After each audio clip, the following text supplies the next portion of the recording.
Y bueno, vamos con el último tema del bloque 4. Sería el tema 4, materiales. Los materiales constituyen cualquier producto de uso cotidiano y desde el origen de los tiempos han sido utilizados por el hombre para mejorar su nivel de vida. Al principio, estos se encontraban espontáneamente en la naturaleza, como por ejemplo la madera, la piedra o el hueso, y ya poco a poco empezaron a emplear otros materiales más elaborados como la arcilla o la lana. Más tarde siguió el empleo de los metales y las aleaciones y a continuación la revolución industrial con el auge del uso del acero.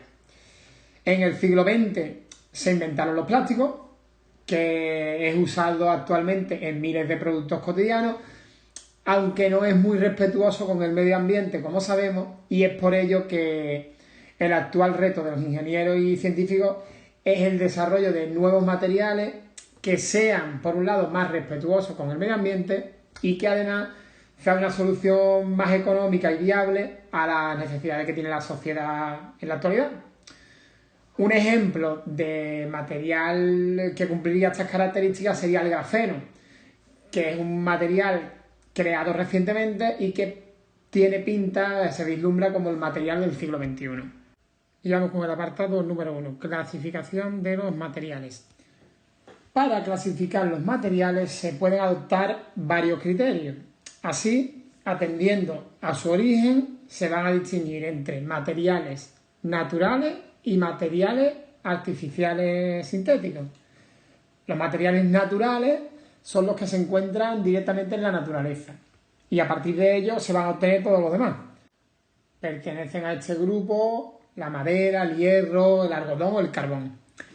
Y aunque estos materiales se encuentran en la naturaleza, para poder hacer uso de ellos hay que localizarlos, extraerlos y obtener el producto final que necesitamos.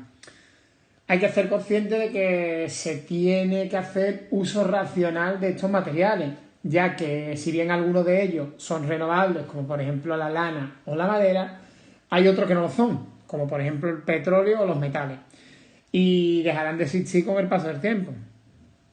Por el otro lado están los materiales artificiales sintéticos, que son los que han sido obtenidos por el hombre a partir de materiales naturales por medio de procesos físicos y químicos.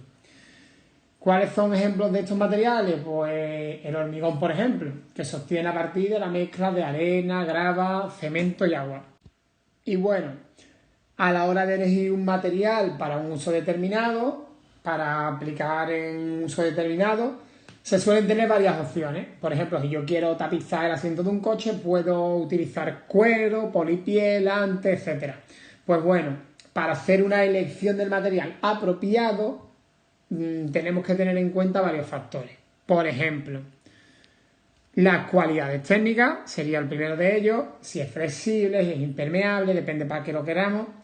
Las cualidades estéticas, como el tacto, el color o el olor. El precio y su disponibilidad, ya que si hay poco material, esto va a hacer que sea más caro, lo que es oferta y demanda, ¿no? Los residuos que pueda generar la fabricación, también hay que tenerlo en cuenta. Y por último, las dificultades de fabricación, ya que hay algunos materiales que requieren de una serie de medios para poderlos fabricar, que pueden ser costosos económicamente y también laboriosos. Y vamos con el apartado 2, materiales naturales. Como he comentado en el apartado anterior, los materiales naturales son aquellos que se encuentran en la naturaleza y estos pueden ser de diferente origen, mineral, vegetal o animal.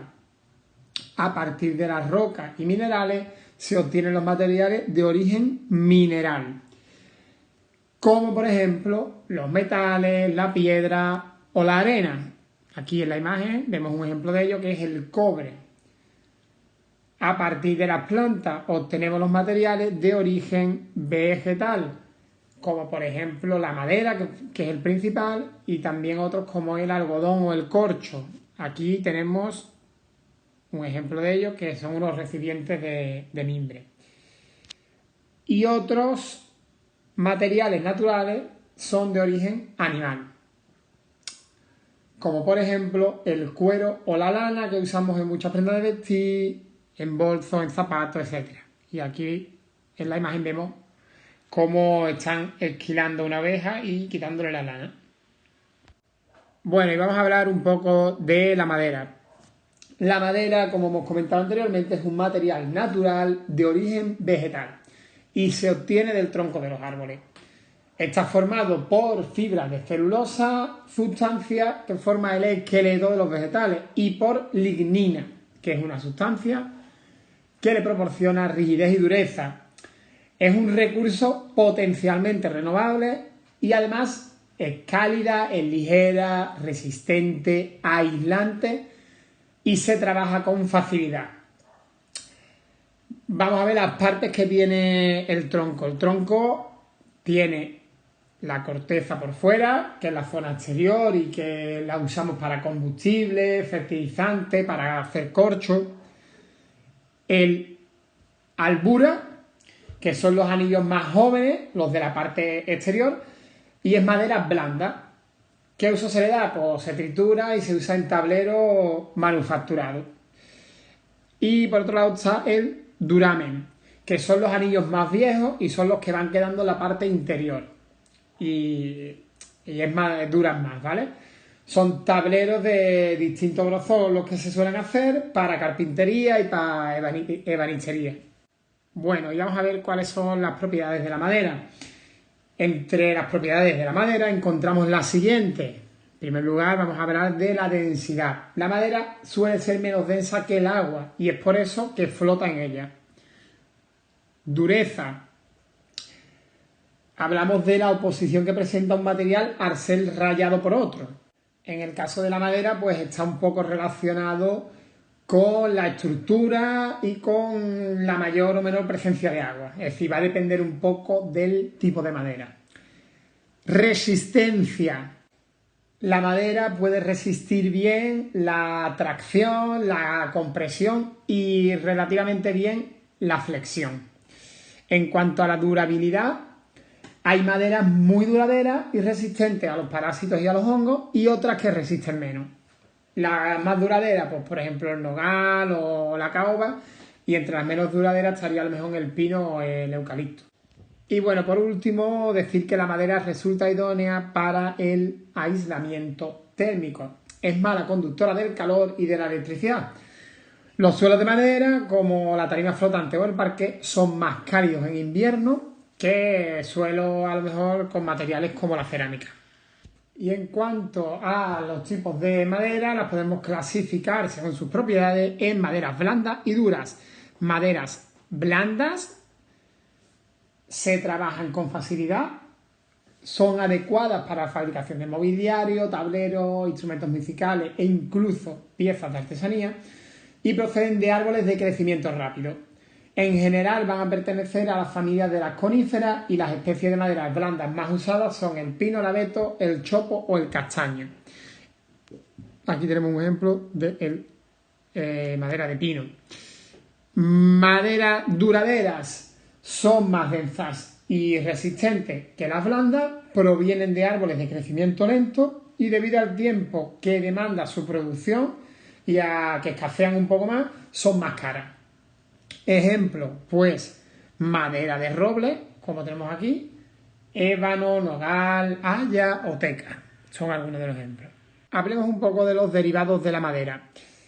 La madera natural va a tener una serie de dificultades, de problemas o de contraindicaciones, y es que puede verse afectada por defectos, le pueden atacar parásitos y además si queremos a lo mejor una pieza grande no la tenemos en madera maciza, ¿vale? Estos problemas ¿cómo se solucionan? Pues con las maderas prefabricadas, que son más rentables económicamente para empezar y que bueno, que al fin y al cabo se elaboran con restos de otras maderas. Entre estos tipos de maderas prefabricadas, los más importantes son estos tres que tenemos aquí y que vamos a ver a continuación. Tableros de contrachapado, formados por chapas de madera encoladas y prensadas entre sí. Su uso está muy extendido sirviendo como puertas, revestimiento para pared y para tabique, para muebles, etc. Tableros aglomerados se elaboran con virutas de madera adheridas entre sí con un buen adhesivo y también sometidas a presión. Son ligeros y estables, son aislantes y son muy económicos. Generalmente se revisten por ambas caras además con algún tipo de madera o de plástico para dejar el prensado dentro. Y por último vamos a hablar de los tableros de fibra, que se obtienen a partir de madera seca, comprimida a alta presión y temperatura y unida mediante resina. Estos tableros son muy resistentes a la humedad y no se astillan ni se pudren. Y bueno, si hablamos de la madera en Andalucía, pues tenemos que indicar que tiene mucha importancia y que es una de las principales materias primas en la elaboración de productos artesanales, como es la confección, por ejemplo, de los muebles, ¿vale? En Andalucía la ebanistería se trabaja siguiendo pautas clásicas que han ido evolucionando y absorbiendo paulatinamente diferentes técnicas e influencias. Inspirada en los diversos estilos artísticos que han dejado la huella en Andalucía con el paso de los siglos. Además de muebles, la industria artesanal de la madera en Andalucía, y un poco acorde con las tradiciones locales, contribuye con la elaboración, por ejemplo, de guitarras flamencas, de tonelería en la zona vinícola o clases de tallas religiosas, por ejemplo. Y bueno, y es que incluso hay zonas en Andalucía donde la industria maderera contribuye como principal motor económico de las zonas. Y vamos con los metales.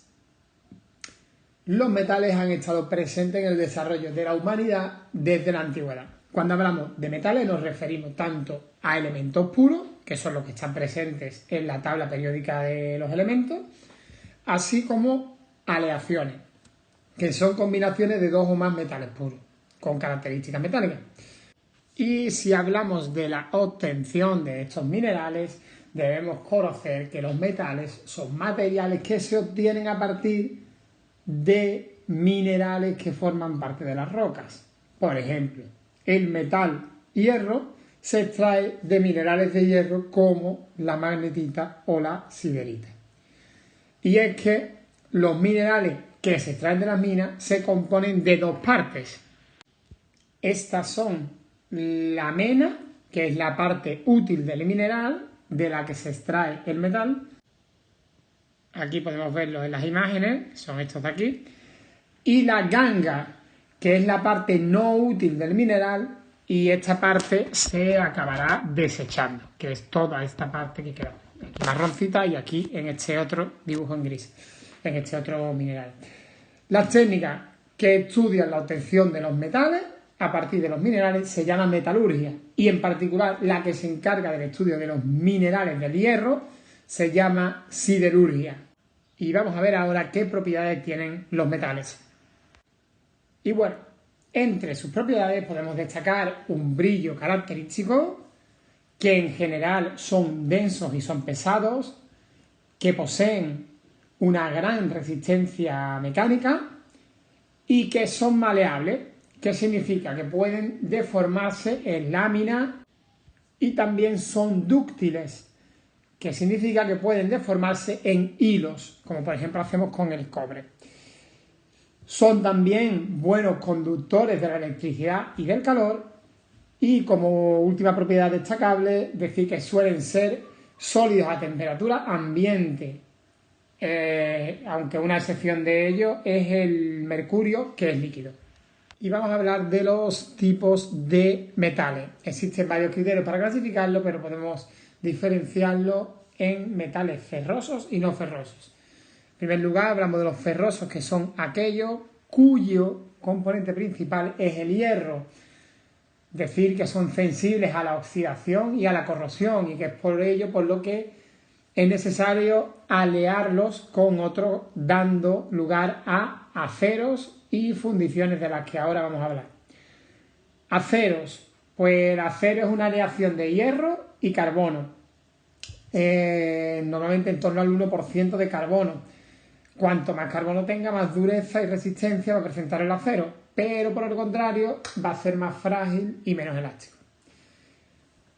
Hay varios tipos de acero. El acero al carbono, que es el 90% de la producción mundial de acero y que son el acero que utilizamos normalmente para la construcción.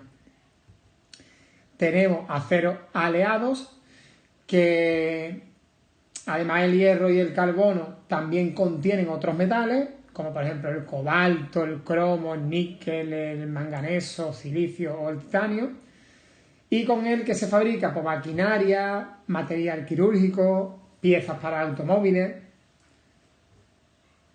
Y por último, de los materiales ferrosos tenemos que hablar de las fundiciones, que son aleaciones de hierro y carbono, pero en este caso ya entre un 2 y un 7% de carbono. Y son elementos que se fabrican a partir de moldes, utilizando el metal de manera líquida y echándolo en esos moldes. ¿Para qué se emplean? Pues se emplean también para mobiliario urbano, por ejemplo, para farolas, para hacer fuentes o tapas de alcantarilla. Y bueno, hemos visto los metales ferrosos, vamos ahora con los no ferrosos. Los no ferrosos son los materiales metálicos que no contienen hierro o que lo contienen en muy pequeñas cantidades. Ejemplo, el aluminio, que es un metal brillante de color plateado, que es muy ligero, dúctil y maleable, que es buen conductor y que no se oxida con facilidad. ¿Para qué lo usamos? Pues en las ventanas, en las latas de refresco. Otro ejemplo, el cobre, metal de color rojo, muy buen conductor del calor de la electricidad, también es dúctil y maleable y resistente a la oxidación. Se usa principalmente en cañería, como conductor eléctrico. El estaño, metal plateado, blando, dúctil y muy maleable, que se utiliza por ejemplo en las soldaduras, en la fontanería. El zinc, metal de color blanco azulado, que es frágil y maleable, pero que resiste bien la oxidación. Y se utiliza normalmente en aleaciones con el cobre para dar latón, con el hierro en chapas galvanizadas, en tuberías, etc. Y vamos a hablar de otros materiales naturales. Además de los materiales naturales ya mencionados, en la naturaleza encontramos otros materiales de origen animal y de origen natural, como las fibras textiles, que son el origen de los tejidos que utilizamos. Según su origen, se puede clasificar en naturales o sintéticas. En este apartado se tratan las naturales, las de origen natural. Y dentro de ellas tenemos las de origen animal, las de origen vegetal y las de origen mineral. Vamos en primer lugar con las fibras textiles de origen animal, como es el caso de la lana y la seda. Lana es el pelo de las ovejas que se esquila periódicamente, es muy elástica y resistente y no se arruga. Normalmente la empleamos en prendas de abrigo. La seda es el filamento del capullo de los gusanos, del que sale una única fibra que se hila con varias más. Es lavable, aunque no se puede planchar, y presenta una gran resistencia. Vamos ahora con las fibras textiles de origen vegetal, como por ejemplo el algodón, el lino o el esparto. Algodón es la semilla de una planta y es un tejido muy transpirable que se emplea en pantalones, en camisas o en ropa interior. El lino es el tallo de una planta, es muy resistente, absorbe la humedad y muy fresco además, por lo que se usa normalmente para ropa de verano. Y el esparto, que es la hoja de una planta, su tacto es muy áspero, absorbe la humedad y se utiliza para fabricar suelas de zapatillas y artículos de artesanía normalmente. Y vamos por último con las fibras textiles de origen mineral. Aquí tenemos que hablar del amianto. El amianto, que es un material muy fibroso, cuya principal característica es que no propaga el fuego, por lo que se emplea normalmente para fabricar trajes ignífugos. ¿Qué ocurre? Que se ha descubierto que es cancerígeno y el uso se ha restringido mucho en los últimos años. y pasamos a hablar de los materiales artificiales sintéticos. Son creados, en este caso, de manera artificial a través de distintas reacciones químicas. Y bueno, la búsqueda de materiales artificiales es una cosa que está en continua progresión. Se intenta buscar, pues, por ejemplo, la mejora de la resistencia a la temperatura en los motores, que se buscan nuevas aleaciones que sean capaces de soportar una mayor temperatura y así mejorar las prestaciones de estos motores. También se busca, por ejemplo, una mayor rapidez en la transmisión de los datos para los móviles, las tablets, los ordenadores. Se busca una mejor relación entre la resistencia que tienen y su peso de los vehículos, como los coches, los barcos, los aviones. Y se busca, por ejemplo, una mayor resistencia a la corrosión, entre otras cosas, ¿no? De entre todos los materiales artificiales, podemos decir que el uso técnico más extendido es el de los materiales plásticos. Plásticos que, a pesar de su relativamente reciente descubrimiento, han sufrido una evolución que ha sido tan rápida que ningún otro material ha tenido un incremento tan elevado en un periodo de tiempo tan corto. El celuloide, que se considera el primer plástico fabricado, se crea en 1856, ahí a mediados del siglo XIX. Y a partir de comienzos del siglo XX, la industria del plástico ha tenido una gran expansión hasta la actualidad. Y bueno, ¿cómo obtenemos estos plásticos? Pues estos plásticos son elaborados a partir de materias primas minerales, como el petróleo o el gas natural, y materias primas vegetales, como el látex o la celulosa, de la que se obtienen plásticos por un proceso llamado polimerización.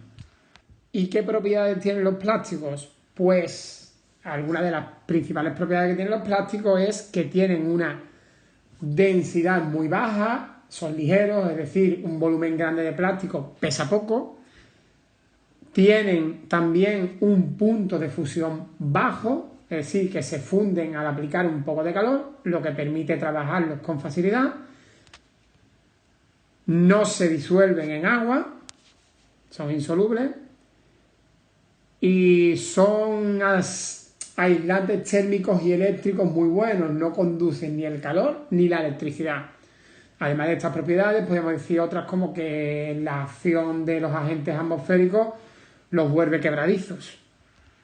Y vamos a ver los tipos de plásticos. Según la disposición de las moléculas que los forman, los plásticos pueden ser de tres tipos. Termoplásticos son los más utilizados. Las macromoléculas, en este caso, están dispuestas libremente, sin enraizarse, como vemos aquí en la imagen. Y bueno, son reciclables, ¿vale? Estos se pueden reciclar. Destacar que esta formación molecular permite que con el calor adquieran otra forma que queramos y al enfriarse conserven esta nueva forma. Termoestables, sus macromoléculas se entrecruzan formando una red de malla cerrada. ¿Qué permite esta disposición? Que no haya nuevos cambios de forma mediante calor o presión. Solo se puede deformar una vez. Y no admite reciclado. Elastómeros.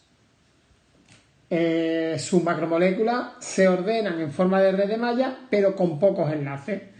¿Qué va a permitir esta disposición? Pues un plástico de gran elasticidad, que recupera su forma, lo puedo modificar la forma aplicando una fuerza, pero en el momento que dejo de aplicarla, recupera la forma que tenía. Y estos tampoco admiten reciclado. Y dentro de estos tres tipos tenemos una serie de subtipos que vemos en el siguiente gráfico que he preparado. Tenemos dentro de los termoplásticos los polietilenos, que utilizamos por ejemplo para bolsas, recipientes o contenedores, poliéster saturado, que utilizamos para botellas para beber, los envases alimenticios, etc. Poliestirenos, que son protectores en embalajes, planchas aislantes. Polivinilos, usados para tuberías de agua y gas, aislantes eléctricos, impermeables. También se usaban los discos de música antiguamente. Polipropilenos usados para cajas, estuches con tapas, jeringuillas. Y vamos con los termoestables. Los termoestables tenemos como subtipo los fenoles, que son aislantes eléctricos, interruptores, bases de enchufe, aminas, usados para clavijas, interruptores, recubrimientos de tableros, etc. Resinas de poliéster, embarcaciones, piscinas, fibras y tejidos también se usan este tipo de plásticos. Resinas de epoxi, material deportivo, alas de aviones, adhesivos. Y vamos con los elastómeros, cauchos, usados normalmente para neumáticos, mangueras, artículos de goma en general, neopreno, trajes de submarinismo, rodilleras, correas también, poliuretanos, goma espuma, piel artificial, guardabarro y silicona, por ejemplo, para las prótesis, para tubos de uso médico, cierres herméticos. Y hablemos también un poco del problema de los residuos, y es que los plásticos, el principal problema es el tema de la contaminación.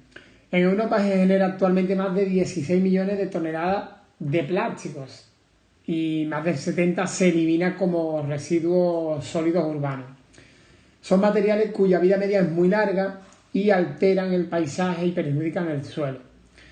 Son inertes y en los vertederos no liberan productos tóxicos, pero otros van a plantas de incinerización donde se queman y generan productos tóxicos.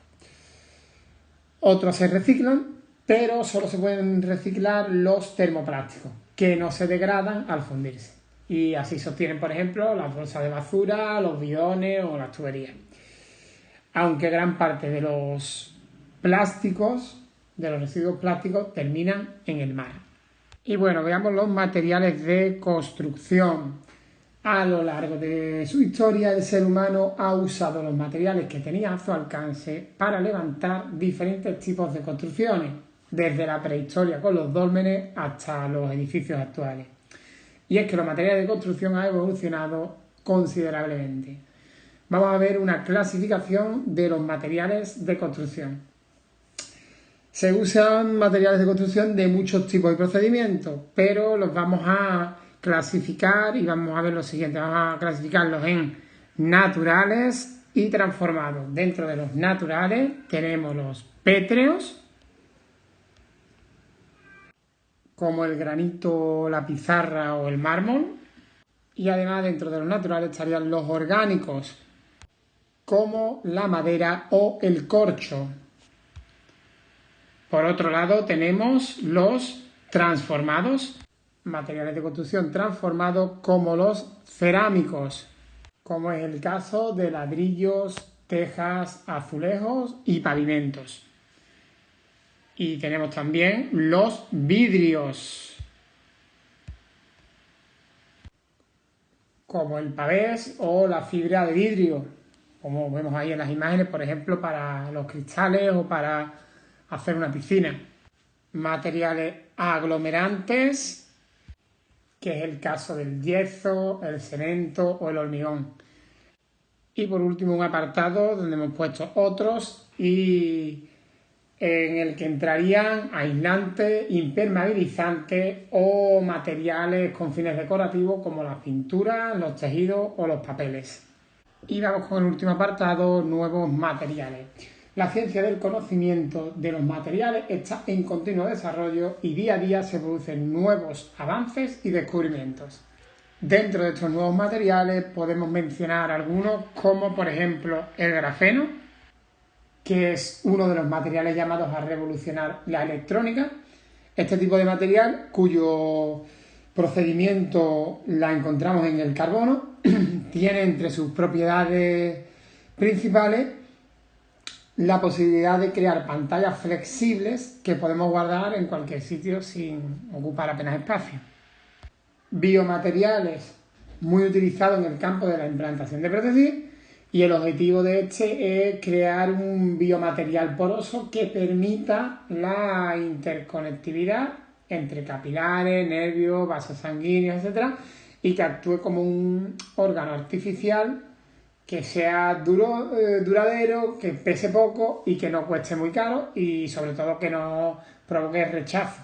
Otro material a mencionar es los materiales fosforescentes que se utilizan para recubrir las paredes interiores de ciertos monitores o pantallas. Aquí tenemos el ejemplo de un teléfono móvil donde en el interior está un material fosforescente de 3 colores, que son esta pantallita que vemos aquí, ¿vale? Y que está en el interior de los móviles y de algunas pantallas. Cuando estos son atravesados por radiaciones de una determinada longitud de onda, no es visible por los humanos. Estas radiaciones provocan una modificación en los materiales y la convierten en visible iluminándose cromáticamente. Y por último, indicar que se está trabajando en el desarrollo de un nuevo campo, los nanomateriales, que son de escala microscópica, y este es un campo nuevo y en general se está investigando y experimentando con materiales híbridos compuestos por elementos orgánicos, biológicos y inorgánicos también. Y bueno, con esto daríamos ya por terminado este último tema del bloque 4.